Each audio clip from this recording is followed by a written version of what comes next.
சகோதரர் பக்சிங் அவர்களின் ஊழியத்திலிருந்து விடாய் துணிக்கேற்ற வார்த்தைகள் ஜனவரி மாதம் 11ஆம் தேதி. அந்தபடி புருஷரிலே மனைவியானவள் பலவீனமான பாண்டமாக இருக்கிறபடியினால் உங்கள் ஜபங்களுக்கு தடை வராதபடிக்கு நீங்கள் விவேகத்தோடு அவர்களுடனே வாழ்ந்து உங்களுடனே கூட அவர்களும் நித்திய ஜீவனாகிய கிருபையை சுதந்திரித்துக் கொள்கிறவர்களானபடியினால் அவர்களுக்கு செய்ய வேண்டிய கனத்தை செய்யுங்கள். 1 பேதுரு புஸ்தகம் 3ஆவது அதிகாரம் 7வது வசனம்.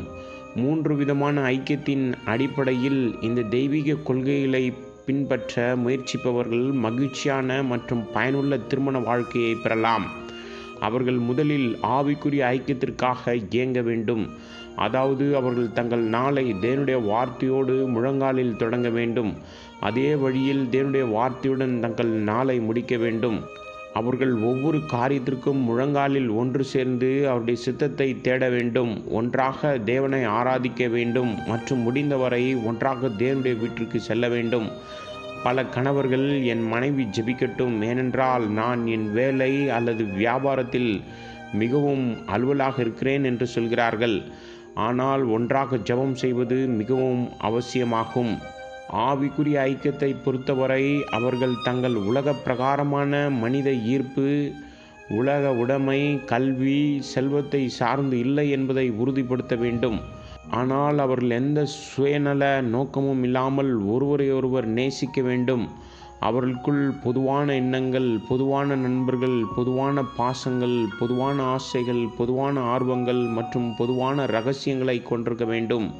3வதாக அவர்கள் சரீர பிரகாரமாக மிகவும் பரிசுத்தமாக இருக்க வேண்டும். அவர்கள் ஒவ்வொருவரும் மிகுந்த மரியாதையும் கனத்தையும் கொண்டிருக்க வேண்டும் மற்றும் பரஸ்பர தேவைகளை புரிந்து கொள்வதில் சிறப்பு கவனம் செலுத்த வேண்டும். அவர்கள் தங்கள் திருமண வாழ்க்கையை ஜெபத்தின் மூலம் வாழ வேண்டும். மேலும் அவர்கள் தெய்வீக பக்தியுள்ள சந்ததியை பிறப்பிப்பதற்காக ஒன்றாக கொண்டு வரப்பட்டுள்ளனர் என்பதை நினைவில் கொள்ள வேண்டும். மல்கியா தீர்க்கதரிசியின் புஸ்தகம் 2வது அதிகாரம் 15வது வசனம். அவர்கள் தெய்வீக பக்தியுள்ள பிள்ளைகளை தேவனிடம் கேட்க வேண்டும். இல்லையெனில் அவர்களின் பிள்ளைகள் பிடிவாதமாகவும் கலகக்காரர்களாகவும் மாறுவார்கள். அவர்களின் ஆளுமையின் உண்மையான சுபாவத்தை புரிந்து கொள்வதன் மூலம் அவர்கள் மாம்சத்திற்கும் ஆவிக்கும் இடையிலுள்ளதை எளிதில் பகுத்தறிய முடியும். பிசாசு பல நுட்பமான சாதனங்களால் நமது விசுவாசத்தை பலவீனப்படுத்தி நமது உண்மையான அன்பையும் சமாதானத்தையும் பறிக்க முயல்கிறான். அவருடைய பரிபூர்ண சித்தத்தின்படி ஆவியில் ஜெபிப்பதன் மூலமும் பரிசுத்த ஆவியின் வழிகாட்டுதலின் கீழ் எல்லாவற்றையும் செய்வதன் மூலமும் அவர்கள் தேவனுடைய தயவை அனுபவித்து அவருடைய பரலோக திட்டத்தில் வைக்கப்படுகிறார்கள். அப்பொழுது அவர்கள் வீடு மிகவும் மகிழ்ச்சியாகவும் ஆசீர்வதிக்கப்பட்டதாகவும் இருக்கும்.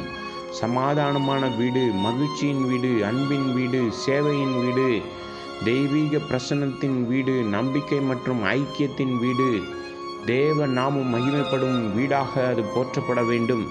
இத்தகைய வீட்டின் மூலம்தான் பலர் ஆசீர்வதிக்கப்படுவார்கள். இத்தகைய உண்மையான கிறிஸ்தவ வீடு இப்பூமியில் சொர்க்கத்தின் நிழலாகவே வெளிப்படும்.